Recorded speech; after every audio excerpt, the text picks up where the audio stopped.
हाय दोस्तों, good evening. चलते हैं नेक्स्ट टॉपिक की और आज का टॉपिक है टिटनेस। आई होप आप लोग अच्छे और स्वस्थ मस्त होंगे। तो चलते हैं अपने टॉपिक की ओर। इसके पहले हमने क्या है कुकर खांसी और डिप्थीरिया को दोनों को अगले वीडियो में कवर कराया है। तो चलते हैं नेक्स्ट टॉपिक की ओर। तो आज का जो टॉपिक है टिटनेस है और क्षय रोग है। तो चलते हैं देखते हैं टिटनेस के बारे में जान लेते हैं। टिटनेस क्या है? तो टिटनेस रोग को धनुष्टंकार, धनुष्टंकार और धनुरोग भी कहा जाता है। टिटनेस को और किस नाम से जाना जाता है? हनुस्तंभ और धनुष्टंकार, धनुरोग भी कहा जाता है। क्योंकि इस रोग में रोगी अकड़कर पीठ की ओर धनुष के आकार का हो जाता है। यहाँ पे फिगर बना है, आप लोग देख सकते हैं। इस तरह हो जाता है शरीर। यह रोग प्रायः बच्चों को व प्रसव के पश्चात स्त्रियों को हो सकता है। कहीं पर चोट व घाव लगने पर गंदगी के कारण इसके रोगाणु शरीर में प्रवेश कर रोग उत्पन्न कर देते हैं। जो इसका क्या है समाप्ति काल है, तो कितने दिन तक माना गया है? 2 से 14 दिन तक। और इसका कारण है, किन कारणों से यह रोग होता है इसके बारे में जान लेते हैं। यह रोग क्लास्ट्रीडियम टिटैनी जीवाणु से होता है। ये क्या है? जो टिटनेस होता है, इसके टिटनेस का जो जीवाणु है उसका नाम है क्लास्ट्रीडियम टिटैनी जीवाणु, जो कि गोबर, घोड़े की लीद, गंदी घास, धूल में पाए जाते हैं। पैरों में लगी चोट, घाव व बीवाई द्वारा नवजात शिशुओं की नाल काटते समय जननेंद्रिय द्वारा वह बच्चे माता के शरीर में प्रवेश कर जाते हैं। क्या है कि जैसे कि यह जो होता है गोबर, घोड़े की लीद, गंदी खाद, धूल से होते हैं। और जैसे कभी चोट लग जाता है तो अगर या तो कभी लोहे से चोट लग जाता है जिसमें जंग लगा होता है, या तो कभी नवजात शिशु का नाल काटते समय वहाँ पे ध्यान न दिया जाए तो वहाँ पे क्या होता है, कभी जननेंद्रिय द्वारा भी माता के शरीर में प्रवेश से भी बैक्टीरिया कर जाता है। तो आगे चलते इसके लक्षण देख लेते हैं, जान लेते हैं क्या लक्षण है। तो इस रोग का प्रमुख लक्षण रोगी की मांसपेशी व जबड़े में बहुत कष्टदायी जकड़न है। मांसपेशियों की मुख्य विशेषता उनका फैलना व सिकुड़ना होता है। क्या कहा गया है कि जो इसका लक्षण है, रोगी की मांसपेशी जबड़े में बहुत कष्टदायी होता है। पूरे मांसपेशी में और जबड़े में क्या होता है? कष्ट होता है, जकड़न हो जाती है। मांसपेशियों की मुख्यतः उनकी विशेषता फैलना और सिकुड़ना होती है। इस रोग में मांसपेशी में फैलने व सिकुड़ने की क्षमता नष्ट हो जाती है, अर्थात मांसपेशी निष्क्रिय हो जाती है।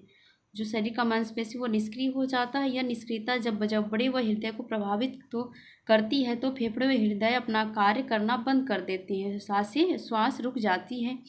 रक्त परिभ्रमण की क्रिया बंद हो जाती है। जो रक्त परिसंचरण होता है उसकी क्रियाएं बंद हो जाती है और रोगी की मृत्यु का शिकार हो जाता है। इसका उपचार क्या है? तो किसी चोट या घाव हो जाने पर उसे धूल गर्द या मिट्टी से बचाना चाहिए। अगर टिटनेस किसी व्यक्ति को हुआ तो रोगों से बचाने क्या करना चाहिए? रोगी को चोट व घाव धूल, गर्द, मिट्टी से बचाना चाहिए। यदि किसी कारणवश घाव या अथवा चोट लगने पर उस पर गंदगी भी लग गई हो तो तुरंत डॉक्टर के एंटी टिटनेस का इंजेक्शन लगवा लेना चाहिए। कहा जाता है कि जैसे कोई भी अगर लोहे से चोट लग जाए, जैसे जो टिटनेस होता है, ये टिटनेस है जो लोहे की चीज़ें होती है उसमें जंग लगी होती है, तो उस जंग में ये वायरस रहता है। और कुछ यहाँ पे बताया गया है कि घोड़े की लीद और गंदी खाद ये सभी में भी पाया जाता है। तो इससे क्या होता है, अगर आपको चोट लग गई है तो आप टिटनेस की इंजेक्शन लगवा सकती हैं। तो ये जो टिटनेस बीमारी है इससे आप बच सकते हैं। इंजेक्शन लगवाने से पूर्व डिटॉल अथवा सेवलान घोल में घाव भली प्रकार स्वच्छ कर लेना चाहिए। जहाँ पे चोट लगा है तो डिटॉल चाहे सेवलान डालकर उस थोड़ा सा पानी में उसे साफ क्लीन कर लेना चाहिए। यदि चोट अधिक गंभीर नहीं है तो घर पर ही डिटॉल या सेवलान के घोल में साफ रुई से पहले घाव के चारों ओर गंदगी साफ कर लेना चाहिए। रुई का दूसरा टुकड़ा भिगोकर चोट के ऊपर रक्त या पस को साफ करके टिंचर आयोडीन लगाकर साफ पट्टी बांध लेना चाहिए। आगे है कि बच्चे के जन्म के समय भी परिचारिका या नर्स के हाथ वस्त्र, नाल काटने का चाकू आदि भी संक्रमित पदार्थ से घोल से स्वच्छ करके प्रयोग करना चाहिए। गर्म जल में भी प्रयोग लाना चाहिए। जैसे जब बच्चे की क्या होती है, जब वो गर्भवती महिला होती, जब बच्चे की डिलीवरी होती तो उसके दौरान जो नाल काटा जाता है तो उसके जो औजार होते हैं उसे भी पानी, गर्म पानी में भी संक्रमित कर देना चाहिए, उस संक्रमण से दूर कर देना चाहिए। और क्या है कि स्वच्छ करके उसे तब प्रयोग में लाना चाहिए। आगे क्वेश्चन है कि बचने के उपाय, किस इससे कैसे बचा जा सकता। आजकल अस्पतालों में नवजात शिशु को प्रायः ट्रिपल इंजेक्शन लगा दिया जाता है, और जो बच्चे की टिटनस, काली खांसी व डिप्थीरिया से सुरक्षा प्रदान करता है। 5 वर्ष के पश्चात पुनः लगवा देना चाहिए। यदि जन्म के समय ट्रिपल इंजेक्शन न लगा पाए तो 1 महीने के अंदर इसे अवश्य लगवा देना चाहिए। इसलिए बच्चे जब जन्म लेता है तभी से उनका टीका चालू हो जाता है, तो उसमें भी टिटनेस का भी इंजेक्शन लगवाना अनिवार्य होता है। समय के अनुसार इंजेक्शन लगवा लेना चाहिए। इसमें कहा गया गर्भवती स्त्रियों को भी टिटनस आदि से बचने के लिए प्रसव पूर्व टिटनस का इंजेक्शन लगवा लेना चाहिए। जब प्रसव के पहले भी टिटनस से बचने के लिए क्या कहते हैं, गर्भवती स्त्रियों को भी टिटनस का इंजेक्शन लगवा लेना चाहिए। इसके अतिरिक्त किसी भी अवस्था में चोट आदि लगने पर टिटनस का इंजेक्शन लगवाना तथा घाव को गंदगी से बचाने के लिए सभी संक्रमण पदार्थ के घोल में साफ करना टिटनस से बचने का मुख्य उपाय है। अगर कहीं पे चोट लगा है तो उससे क्या है, इंजेक्शन लगवा लेना चाहिए, और उस पर धूल गंदगी वो गर्दा बैठने से क्या है वो भी संक्रमित हो जाएगा। उससे क्या हमेशा साफ रखना चाहिए, उसे संक्रमण से दूर रखना चाहिए। और क्या है उसका यही मुख्य उपाय है। घाव ठीक होने तक उसे खुला मत छोड़िए। जब तक घाव ठीक नहीं हो जाता है तो उसे खुला घाव को मत छोड़िए, इसलिए बाहरी धूल गर्दा मिट्टी से क्या होता है फिर बैक्टीरिया पनप सकती हैं। आगे आती है नेक्स्ट क्वेश्चन टॉपिक पे, क्षय रोग या यक्षमा। क्षय रोग या यक्षमा यह क्या है, इसके बारे में जान लेते हैं। तो क्षय रोग, तपेदी या यक्षमा, ट्यूबरकुलोसिस अत्यंत भयानक छुआछूत वाला रोग है। देखिए यक्षमा रोग या क्षय रोग या यक्षमा रोग। क्षय रोग को अगर कहा जाए किस नाम से जाना जाता है, अगर क्षय रोग को यक्षमा लिख दिया तो इसको इंग्लिश आप लोग याद कर ले, ट्यूबरकुलोसिस ये सही होता है। इसका हिंदी तपेदिक भी होता है, क्षय रोग भी होता है, या राज यक्षमा भी होता है। इसलिए 2-3 नामों से जाना जाता है तो कन्फ्यूजन होती है, तो इसलिए इसका इंग्लिश याद कर लेना अनिवार्य होता है। कि ट्यूबरकुलोसिस आप जान जाएंगे तो समझ में आ जाता है कि हाँ इसका यही इंग्लिश है। चिकित्सा विज्ञान में प्रतिदिन नवीन अन्वेषणों के कारण इस रोग का इलाज एवं रोकथाम संभव हो गया है। आगे चलते हैं, रोग का क्या कारण हो सकता है। सर्वप्रथम 1882 ईस्वी में रॉबर्ट कॉक क्या है, सर्वप्रथम 1882 ईस्वी में रॉबर्ट कॉक ने इस रोग का कारण ढूंढ निकाला। इसके अनुसार वह रोग एक प्रकार के रोगाणु ट्यूबरकिक बैसिलस या माइक्रोबैक्टीरियम ट्यूबरकुलोसिस, देखिए रोगाणु का नाम है यहाँ पे ट्यूबरकिल बैसिलस या माइक्रोबैक्टीरियम ट्यूबरकुलोसिस द्वारा उत्पन्न होता है। ये रोगाणु छोटे छोटे विराम चिन्ह के आकार के होते हैं। ये बहुत ही शक्तिशाली होते हैं। रोगाणु शरीर के भीतर निम्नलिखित तरीकों से प्रवेश करते हैं। श्वास के द्वारा रोगाणु खांसने, छींकने तथा जोर से बोलने से रोगी से लगभग 1 मीटर की दूरी से मनुष्य पर आक्रमण करते हैं। ये धूल में भी पाए जाते हैं, जिसमें रोगी की लार अथवा नाक की श्लेष्मा मिलती रहती है। धूल बहुधा उड़कर वायु में मिल जाती है तथा स्वस्थ व्यक्तियों तक पहुंच जाती है। रोगाणु संक्रमित जल अथवा भोज्य पदार्थों के प्रयोग से मानव शरीर में प्रवेश करते हैं। बहुत ही पालतू जानवर इस रोग से रोगी होते हैं। उनका दूध, मांस आदि प्रयोग पर इसके रोगाणु स्वस्थ व्यक्तियों के शरीर में प्रविष्ट हो जाते हैं। आगे है कि इनके क्या कुछ निम्नलिखित क्या है परिस्थितियां बताया गया है जिससे उत्पन्न होते हैं सब रोग। तो ऐसे स्थान पर कार्य करने अथवा निवास करने से जहां धूल अधिक हो, शुद्ध वायु व सूर्य के प्रकाश का अभाव हो, यह रोगी बहुत जल्दी आक्रमण करता है। यह रोग बहुत जल्दी आक्रमण करता है। अपौष्टिक तथा अपर्याप्त भोजन भी इस रोग को फैलाने में सहायक होता है। अगर पौष्टिक भोजन आप नहीं ले रहे हैं, उनमें क्या है पौष्टिकता नहीं है, तो भी रोग फैलाने में सहयोग मिलता है। कार्य की अधिकता और अपर्याप्त विश्राम के फलस्वरूप भी यह रोग हो जाता है। धूम्रपान करने, शराब पीने तथा अन्य मादक पदार्थों का सेवन करने के कारण शरीर दुर्बल व क्षीण हो जाता है तथा रोग के लिए शरीर में तदनुकूल परिस्थितियां उत्पन्न हो जाती हैं। आगे है कि खसरा, निमोनिया, कुकुर खांसी आदि रोगों के कारण व्यक्ति दुर्बल हो जाते हैं। अगर किसी व्यक्ति को खसरा, निमोनिया, कुकुर खांसी ऐसे रोग देखने की मिलते हैं, मतलब अंदर रहता है शरीर में, पर खसरा, निमोनिया, कुकर खांसी आदि रोगों के कारण व्यक्ति दुर्बल हो जाता है। ये सभी से अगर वो व्यक्ति ग्रसित है तो क्या होता है, उसका शरीर दुर्बल हो जाता है। फलस्वरूप कभी कभी व्यक्ति क्षय रोग का शिकार भी हो जाता है। स्त्रियों में यह रोग पर्दा प्रथा तथा अनेक संतानें पैदा करने पर ऐसा देखने को मिलता है। इसके लक्षण क्या हैं?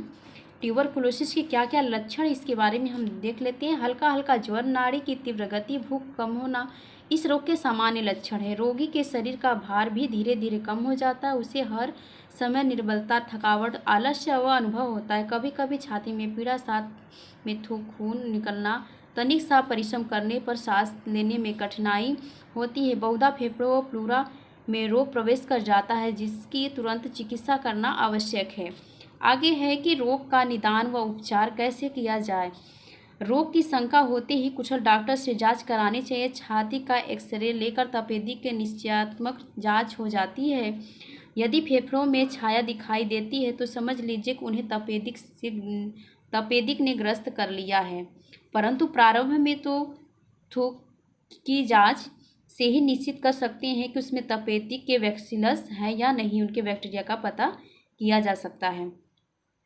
कुछ वर्ष पहले तपेदिक के रोगी की जान बचाने के लिए उसे तपेदिक सैनिटोरियम में ले जाना आवश्यक होता था, परंतु अब यदि रोग बहुत बड़ा हुआ नहीं है तो रोगी बिना अस्पताल सैनिटोरियम में गए कुछ ही महीनों में पूर्ण स्वास्थ्य लाभ कर सकता है। इस रोग के उपचार के लिए दवाइयों का आविष्कार भी हो चुका है, जो कि प्रभावकारी रहा है। दवाई के साथ साथ रोगी को पूर्ण विश्राम जरूरी है। चाहिए वह क्या है कि विश्राम करना जरूरी है। उसके बाद क्या है कि पोषण, सुपाच्य और भोजन खाना चाहिए। जो भोजन खा रहे हैं वो सुपाच्य हो, पोषण सहित हो। और रोगी का कमरा अलग होना चाहिए और उसमें क्या है, आवागमन, प्रकाश और हवा का आवागमन अनिवार्य होता है। इस रोग के सर्वोत्तम चिकित्सालय स्वास्थ्य का लाभ है कि इस अधिकांश यह रोगी शरीर का क्या है, दुर्बल होते हैं। ये जो टिटनस ही ऐसे अगर पेशेंट को देखा जाए तो शरीर से क्या होते हैं, दुर्बल होते हैं। यदि शरीर को बिना सबल बना लिया जाए तो उसमें रोगाणु को लड़ने की शक्ति आ जाती है। इसलिए शक्ति चयन के लिए शुद्ध वायु, खुला और स्वच्छ हवा, घर, यथेष्ट मात्रा में शुद्ध पौष्टिक भोजन व्यक्ति को मिलना जरूरी हो जाता है। प्रत्येक नवजात शिशु को 6 महीने की आयु में टीका लगवा देना चाहिए। इसके बाद 3 वर्ष बाद टीका लगवाते रहना चाहिए। संक्रामक काल में टीका पुनः लगवा देना चाहिए। टीकों द्वारा रोगी को जो रोकथाम की जाती है वह स्थायी नहीं होती। बचपन में लगाया गया टीका अधिक से अधिक 10 वर्ष तक की आयु तक बालक को रोग से बचाया जा सकता है। इसके बाद रोग क्षमता समाप्त हो जाती है। अतः 10 वर्ष की आयु पर पुनः बालकों को टीका लगवा लेना चाहिए। जो टिटनेस का टीका लगा होता है ये 10 वर्ष तक ही क्या है, रोग प्रतिरोधक क्षमता को लड़ने की शक्ति होती है। उसके बाद वह बैक्टीरिया को मारने की शक्ति खत्म हो जाती थी। इसके बाद आप 10 वर्ष के बाद फिर अगर आपको चोट लगती है तो उसके अंतर्गत आप क्या है, टीका लगवा सकते हैं टिटनेस का। आगे है क्वेश्चन, आगे टॉपिक है परिचर्या। इसके बारे में भी देख लेते हैं। परिचर्या क्या है, तो चिकित्सा कुशल डॉक्टर के परामर्श को उचित औषधि तक देनी चाहिए जब तक डॉक्टर उन्हें बंद करने को न कहे। आगे है कि विश्राम एवं पुनः कार्य प्रारंभ करना।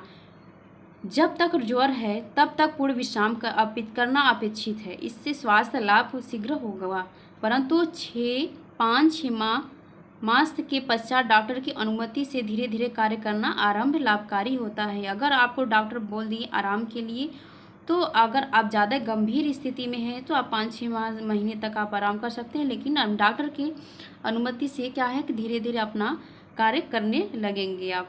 आहार क्या देना चाहिए, रोगी को ऐसा संतुलित आहार और सुपाच्य आहार दिया जाए जो कि शरीर की आवश्यक तत्वों की आवश्यकता पूर्ण करे, जिसे वह सरलतापूर्वक पचा सके। मतलब रोगी को ऐसा आहार देना चाहिए कि जैसे कि जो संतुलित हो, सुपाच्य हो, सरलतापूर्वक पचा सके, ऐसा संतुलित आहार होना चाहिए। रोगी के स्वास्थ्य लाभ के पश्चात भी समय समय पर क्या है, डॉक्टरी इलाज करवाना चाहिए, जांच करवाना चाहिए, कहीं ऐसा न हो कि फिर से ये उभर जाए। तो अन्य व्यक्ति का जो बचा होता है, रोगी के थूक, बलगम आदि से विसंक्रमण करना अथवा उसे जलाकर नष्ट करना। जब रोगी हंसे अथवा जोर से बात करें तो उनके श्वास की फुहार से घेरे बाहर रहना आवश्यक है। मतलब जब अगर कोई रोगी अगर मतलब उनके थूक और वो बलगम से बचना चाहिए। और जैसे कि वो कहाँ पे जैसे जो भी उनके क्या है बैक्टीरिया है या भी संक्रमण चीज़ें हैं जैसे बलगम थूक, वहाँ पे क्या है वहाँ की चीज़ों को जला देना चाहिए।